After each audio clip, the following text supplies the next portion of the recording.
Hello everyone, welcome back to my channel. দিদি একটা খুব সুন্দর জিনিস কিনেছে।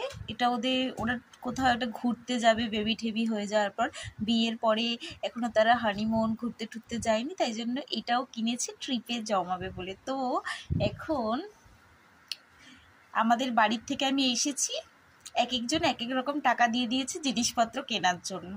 আমি ওইসব কিনিনি, ফালতু সব কিনে আর কি হবে। ফল মিষ্টি এইসব খাবার দাবার কিনে নিয়ে যেতে বলেছে আমাকে। আমি কি করেছি, টাকাটা এনে দিদির হাতে দিয়ে দিয়েছি। আর দিদি এখন কি করবে, এই যে দিদি এখন তার ট্রিপের জন্য টাকা জমাচ্ছে। এটা আমি অনেকদিন ধরে কিনবো ভাবছিলাম, বাট আর কেনা হয়ে ওঠেনি। দিদির এখানে এসে দেখছি দিদি কিনেছে, তো এখন যত কটা টাকা ঢোকালো এগুলো ক্রস করবে। ক্রস করলে এখানে কত 1,00,000 টাকা জমানোর ক্যাপাসিটি আছে।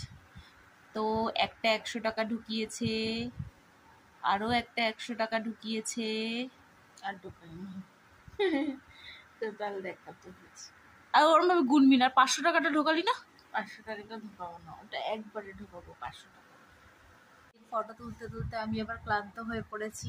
অর্ধেক আমের আচার আর একটু অর্ধেক না, প্রায় শেষ, খেয়ে ফেললাম এক্ষুনি। ক্লান্ত হয়ে গেছে, তাই আবার খেয়ে শরীরে জোর দিচ্ছি, তারপরে আবার ফটো তুলবো।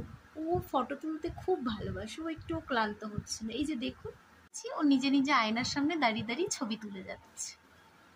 ও ছবি তুলতে একটুও ক্লান্ত হয় না।